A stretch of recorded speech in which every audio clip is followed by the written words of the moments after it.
隔壁大妈蹭了我3年的暖气，我想着蹭就蹭吧，邻里邻居的还是要打好关系才是。可谁知他却得了便宜还卖乖，到处宣扬我是人傻钱多的冤大头，搞得我去买水果，老板都要多收我2块钱智商税。为此，今年寒潮来袭，我直接收拾行李去了海南过夏天。这个冬天你就慢慢熬吧。起初我并不知道大妈蹭我暖气，直到有次去她家送东西，一进门就看见她把原本靠墙的大衣柜挪到了客厅中间，反而把那张双人床紧紧地贴在我家这侧的墙壁上。见我瞧见了，她也不尴尬，反倒得意的笑笑。哎呀，小林你不知道，我这墙热乎着呢，晚上贴着睡比开电热毯都管用。这暖气费啊，能省一笔是一笔，过日子嘛就得会算计。我当时也只是笑了笑，心想着邻里邻居的，他年纪大蹭点余热就蹭点吧，我也不少块肉。可不料我的忍让，却换来的是变本加厉的恶意。上周我去小区门口的水果摊买橘子，摊主张大姐一件事物，报价张口就是8块1斤，我立马愣住。大姐，这牌子上不是写着5块吗？闻言，张大姐眼神躲闪，然后一边念叨：那是不甜的，甜的都贵。再说了，你小伙子也不差这点钱。听你邻居王大妈说，你一个人住这么大房子，暖气烧得像蒸笼一样，那是钱多烧得慌。我们小本生意，不宰不赚你点赚谁的？我站在冷风中，感觉自己就像个傻逼。原来在我不知道的角落，我的大度成了他口中人傻钱多的谈资。既然你这么看不惯我大手大脚，那今年我也学学怎么精打细算。突然门外响起急促的敲门声，心里猛地一跳，难道王大妈知道我要走，特意来堵我？怕什么？这是我家，我想去哪是我的自由，心虚个屁！调整好表情后，我才打开了房门。门外站着的果然是王大妈，只不过今天的她脸上堆满了那标志性的褶子笑，手里还提着一兜红彤彤的苹果。哎呦，小林啊，在家呢？这不是马上要供暖了吗？阿姨特意买点苹果来谢谢你。她不由分说的把苹果往我怀里一塞，眼神却越过我的肩膀往屋里瞟，似乎在确认屋里的温度。每年你家开暖气啊，我家都能跟着沾光，我这心里也怪不好意思的。一袋苹果不贵，全是阿姨的心意。实话实说，这还是王大妈第一次给我送东西。以往她来敲门，要么是借酱油，要么是借 WiFi 密码，从来都是只进不出。今天这袋苹果，显然是她为了即将到来的寒冬所交的保费。我拿出手看了一眼时间，11月15日下午6点，距离供暖缴费截止时间只剩下最后6个小时。如果我现在不交，过了今晚12点，供暖公司就会关闭远程阀门，到时候就算我想交也交不上了。看着她那张堆满笑容的脸，我心里竟然涌起了一股莫名的歉意。毕竟如果不告诉她实情，她今年冬天可能会真的挨冻。我想了想，刚准备开口，王大妈，其实今年我……对了，小林啊，王大妈突然打断了我，话锋一转，眼神变得有些意味深长。你说你年纪轻轻的，整天窝在家里也不出去上班，这也没个正经工作，以后老了可怎么办啊？我嘴角的笑意瞬间僵住，那点刚冒头的愧疚感被这盆冷水浇了个透心凉。王大妈，我是做插画设计的，在家里画画就是工作，这是自由职业，收入并不比上班族低。哎呀，什么自由不自由的，不就是没单位吗？我都懂，就是个无业游民，我是过来人，我都懂。阿姨看你也不容易，也没个依靠，正好我想给你介绍个对象，是我娘家侄女，虽然离过婚，带着个男孩，但她可是有正式编制的铁饭碗，人家条件可好了，本来是看不上你这种没工作的，但我跟她说，你虽然懒了点，但家里条件还凑合，人也老实，这才答应见见。闻言我都要被气笑了，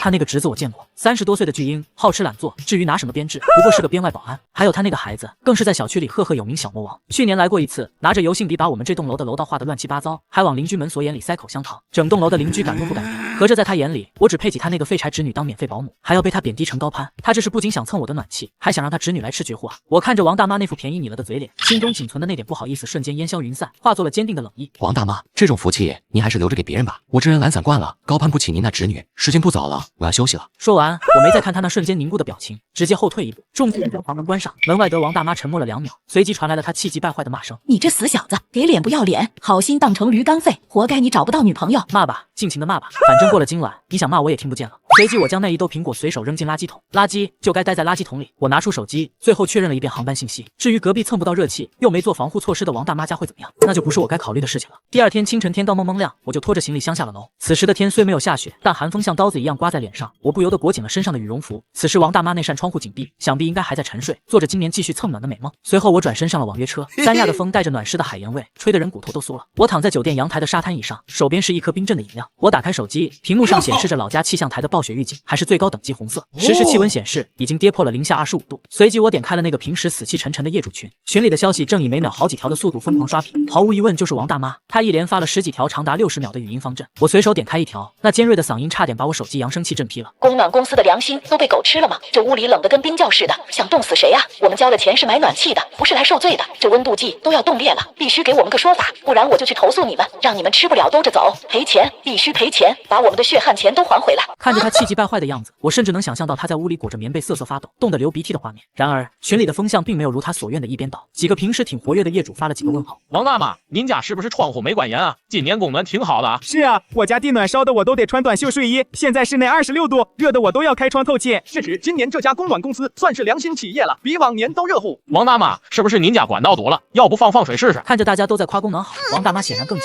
放什么水？我都放了1吨水了，还是冰凉，就是供暖公司搞鬼，给我家穿小小鞋。就在这时，一直潜水的供暖公司管家账号出来了，他的回复客气中透着一丝冰冷的职业化。302户主您好，后台系统显示您今年并未缴纳采暖费，阀门处于远程关闭状态，自然是没有温度的。群里瞬间安静了3秒，紧接着是一连串的省略号和尴尬的表情包。有人忍不住发了句文字，语气里全是无语。搞了半天没缴钱啊，那喊什么冤啊？就是人家供暖公司又不是做慈善的，没交钱哪来的暖气？这也太奇葩了，没交费还骂人家公司不做人事，这是想白嫖想疯了吧？被当众拆穿，王大妈显然有点下不来台，隔着屏幕我都能感觉到她那张老脸涨成了猪肝色。很快她就发来了一段文字，语气明显虚了不少，但还在抢字夺理。我那是替我隔壁小林问的，小林是小伙子，脸皮薄，不好意思在群里说，我是热心肠帮他问问，他家也没热气，这总不能是没交费吧？人家小林可是大款，不差这点钱，肯定早就交了，你们系统肯定有问题。看到这里，我忍不住大笑起来，这老太婆反应倒是挺快，这时候想起来拿我当挡箭牌了。她笃定了我这种人傻钱多的性格，肯定早早就把钱交了，只要证明我交了费家里却没热气，她就能顺理成章的把脏水泼回给供暖公司，顺便暗示是因为我家也不热，才连累了他家蹭不到暖。算盘打得噼里啪啦响，可惜啊，算错了一步。很快，供暖管家再次艾特了王大妈。302户主我们核查过了，隔壁301户主今年也没有缴纳采暖费。这句话简直像是一记响亮的耳光，隔着网线狠狠抽在了王大妈脸上。群里再次炸开了锅，吃瓜群众纷纷发出了惊讶的表情包。王大妈也是彻底破防，连发出的语音已经带着歇斯底里的破音。放屁！你们就是为了推卸责任撒谎。小林那个傻，那个孩子怎么可能不交暖气费？他住了3年，哪年不是第一个交？肯定是他交了钱被你们私吞了，或者是你们系统出了故障。我要举报你们，我要去消费者协会告你们欺诈，连老实人的钱都敢黑。他是真的急了，因为如果我真的没交费，那就意味着他今年彻底没有便宜可占了。比起被群众即将在零下20多度的寒冬里独自挨冻的恐惧，更让他崩溃。他在群里疯狂地艾特我。301小林，你出来，你跟他们说，你是不是早就交了？你别怕，大妈给你做主，咱不能让人这么欺负。大家都是交了同样的供暖费，凭什么只有咱们3楼的供暖费温度不达标？这不是欺负人吗？你放心，我这就去举报他们，一定还咱们一个公道。看着他像个跳梁小丑一样上蹿下跳，我觉得火候差不多了，慢悠悠的在屏幕上敲出一行字：王大妈，不用举报了，那个管家说的没错，我今年确实没交暖气费。群里死一般的寂静，王大妈显然没料到我会这么说。时间过去了好几分钟，她才发来一段长达59秒的语音，语气里满是那种我是为你好的焦急。哎呦，我的傻小子，你是不是被他们那个管家吓住了？你别怕，有大妈在呢，他们不敢把你怎么样的。咱们老邻居这么多年，我还不知道你吗？你那手缝大的跟漏斗似的，怎么可能为了省这点钱不交暖气费？肯定是他们系统出错了，逼你认账，或者是你有什么难言之隐。小林啊，你跟大妈说实话，是不是那个管家私底下威胁你了？你放心，大妈这就下楼找他们去，我就不信这世道还没王法了，敢欺负孤身在外的小伙子。我看着屏幕上跳动的语音条，忍不住大笑起来，甚至能脑补出他此刻抱着手机，像只被踩了尾巴的猫一样跳脚的模样。都这时候了，他还在演，还要把我想象成那个任他拿捏的软柿子。只要咬定我交了钱，他就能站在道德制高点上，逼着供暖公司给他恢复供热，顺便继续把我的余热吸干抹净。王大妈，您真的想多了，没人威胁我，也没人逼我。今年冬天我不准备在北京过，家里根本没人，我交什么暖气费？钱多也不是这么个花法，给没人住的空房子烧暖气，我又不是脑子进水了，您说对吧？这话一出，群里再次炸。我就说嘛，人家不在家交什么费啊？看来是有人想蹭暖气蹭魔怔了，人家正主都不在，这下傻眼了吧？这回有好戏看了，隔壁不烧，我看301今年怎么熬。看着这些风凉话，王大妈彻底急了，我的电话铃声疯狂地响起，不用想就是隔壁王大妈，不用接我都知道她要说什么，无非是想用那套歪理邪说给我洗脑，或者痛哭流涕的卖惨，让我为了她的温暖赶紧远程把费补交了。我又不是圣母，凭什么要花几千块钱给她买个暖冬？我毫不犹豫地摁下了红色的挂断键，顺手把手机调成了静音，随后将一张随手拍的风景照发在了群里。紧接着我又发了一条语音，声音故意拖得慵懒又惬意。看到了吗，各位邻居，我现在人在三亚，这边气温30度，我都快热化了，实在是用不着暖气，所以今年的供暖费我确实没有交，停暖是应该的，我不会找供暖公司的麻烦。至于王大妈家的供暖是为何不热，那就不关我的事了，剩下的是你们自己解决吧。行了，我要去游泳了，各位回见。发完这一连串的消息，我长长吐出一口气，终于3年了，我终于出了这口恶气。只是让我没有想到的是，没过几天，我居然还真的就必须回到家里了。我连夜买了最早的航班，落地时扑面而来的寒风差点没把我的眼泪逼出来。刚走到大门口，我就看见我家门口的惨状，原本坚固的防盗门，所幸位置被凿得稀烂，像张大嘴嘲笑着我。负责本栋楼的管家看见我回来了，急忙朝我走来。林先生，您还是进去看看吧，别破坏现场，主要看看少了什么贵重物品。可当我看见客厅的那一瞬间，我的血压直冲天灵盖，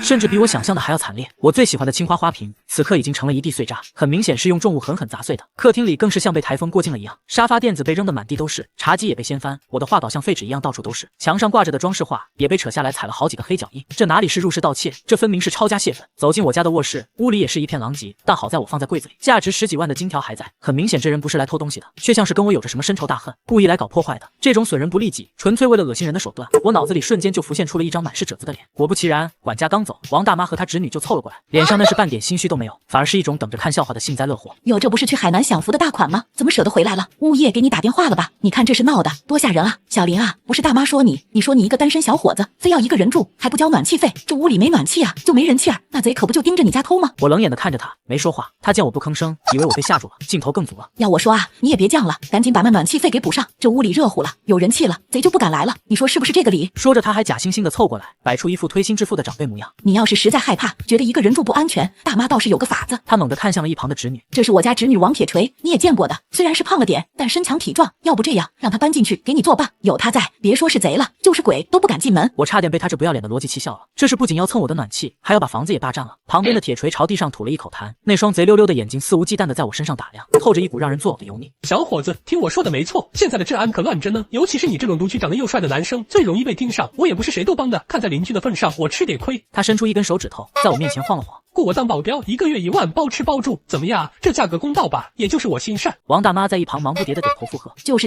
，1万块钱买个平安，对你来说也就是洒水了。你看你这房子这么大，空着也是空着，铁锤住进来还能帮你挡挡煞气。两人一唱一和，配合的那叫一个天衣无缝，仿佛我如果不答应，就是不识好歹，就是自寻死路。我看了一眼健壮的铁锤，又看了看那被撬得惨不忍睹的门锁，怪不得明明都闯进我家了，却不图财，只一味的制造混乱。看来他们本就醉翁之意不在酒，是为了催我回来交公暖费而已。看着他们那副吃定我的得意嘴脸，我突然大笑了起来。王大妈被我笑得一愣，皱起了眉头。你笑什么？是不是吓傻了？我慢条斯理的从包里掏出手机。王大妈，忘记和你说了，我家一直都有监控。我把手机递了过去，好让他看清楚手机里的内容。屏幕上正实时播放着一段高清录像，画面里铁锤和王大妈撬开门锁后，正大摇大摆的走到我家客厅。铁锤环视一周，开始动手搞破坏。他撅着屁股把我的沙发垫子一切扔在地上踩。王大妈在一旁像个总指挥一样指指点点。这儿还有那话，都给我扯下来，弄得乱一点。镜头一转，铁锤已经摸进了卧室，手里正捏着那2根沉甸甸的金条，眼睛里望着贪婪的绿光。姑姑，这可是真金了，这死小子片子真有钱，咱直接拿走得了。王大妈想都没想，一巴掌狠狠拍在他后脑勺上。你是猪脑子，拿了就是入室抢劫，是要坐牢的。咱们就是弄出点动静，把家里搞乱，吓唬吓唬那个死小子，逼他回来交暖气费就行了，别把事情闹大。紧接着，他那充满了算计的声音透过手机扬声器传出来，在空荡荡的楼道里听得格外刺耳。再说了，你急什么？等这小子被吓破了胆，让你住进来，以后他归你了。这房子，这金条还不都是咱们老王家的？我按下了暂停键，抬眼看向面前这2个脸色煞白的好邻居，空气仿佛在这一刻凝固了。刚才还要给我当保镖，一脸横肉的铁锤，此刻缩着脖子，眼神飘忽不定，根本不敢跟我对视。到底是王大妈姜还是老的辣？脸皮厚度堪比城墙。他眼珠子咕噜一转，强行把那股心虚劲压了下去，脸上竟然还能挤出一丝干笑。哎，小林啊，你这孩子怎么这么较真呢？大妈跟你开玩笑呢，这不是看你不在家，我想着帮你试试这屋里的防盗系统灵不灵嘛，就是个恶作剧。既然你都回来了，那这误会不就解开了？大家还是好邻居嘛。既然回来了，那这事翻篇了，你赶紧把暖气费交了吧，今晚咱2家都能热乎热乎，你说是不是？看着他那副死猪不怕开水烫，把无耻当机灵的样子，我再次大笑起来。是啊，王大妈您说的对，这暖气费确实是该交。听到这话，那娘俩紧绷的神经瞬间松懈下来，脸上的褶子都笑开了花。铁锤甚至还得寸进尺的挺起了胸脯，刚才的怂样一扫而空。这就对了嘛，小伙子，识时务者为俊杰，以后有铁锤妹妹罩着你，这一片没人敢欺负你。我冷冷的看着他表演，语气骤然降到了冰点，紧急补充了一句：不过嘛，那得等我把你们俩都送进去之后，我再慢慢交。2人的笑容瞬间僵在脸上，像是吞了2只死苍蝇一样滑稽。铁锤妹妹最先反应过来，那一脸的横肉抖了抖，露出一副要吃人的无赖相。吓唬谁呢？不就是砸坏了你几个破烂玩意儿吗？我也没偷你钱。他从兜里掏出几张皱巴巴，甚至还带着油渍的100元大钞，往地上一摔。给你几百块钱顶天了吧？拿着钱赶紧闭嘴，别给脸不要脸。就是小林，你也太小气了，邻里邻居的，至于为了这点破东西报叔叔抓人吗？铁锤都赔你钱了，你见好就收吧。我看着地上那几张脏兮兮的钞票，心里的火反而熄了，只剩下看死人般的平静。我捡起地上摔碎的青花瓷碎片，递到他们面前。既然要赔，那咱就得按价赔偿，这是规矩。几百块，您这如意算盘打的，恐怕连个零头都不够。您踢碎的这个花瓶，可不是网上几10块包邮的工艺品，是我从一位收藏家朋友那借来当参考的，那是正经的大明宣德年制的青花，上个月刚做的估值。我看着铁锤那张瞬间变得惨白如纸的脸，轻飘飘的吐出一个足以压垮他们的数字，不多，也就100万。啥？100万？王大妈那尖锐的嗓音瞬间刺破了楼道的寂静，听着像是被掐住了脖子的老母鸡。铁锤更是吓得往后一跳，指着我的鼻子破口大骂：你放屁！想钱想疯了吧你？就这么个破瓶子能值100万？你诈骗啊！是不是诈骗？叔叔来了说了算。说话间，2个身穿制服的叔叔雷厉风行的走了出来。刚才是谁报的警？都不许动！哎呦，叔叔同志，误会，都是误会啊，我们是邻居，闹着玩呢。小林，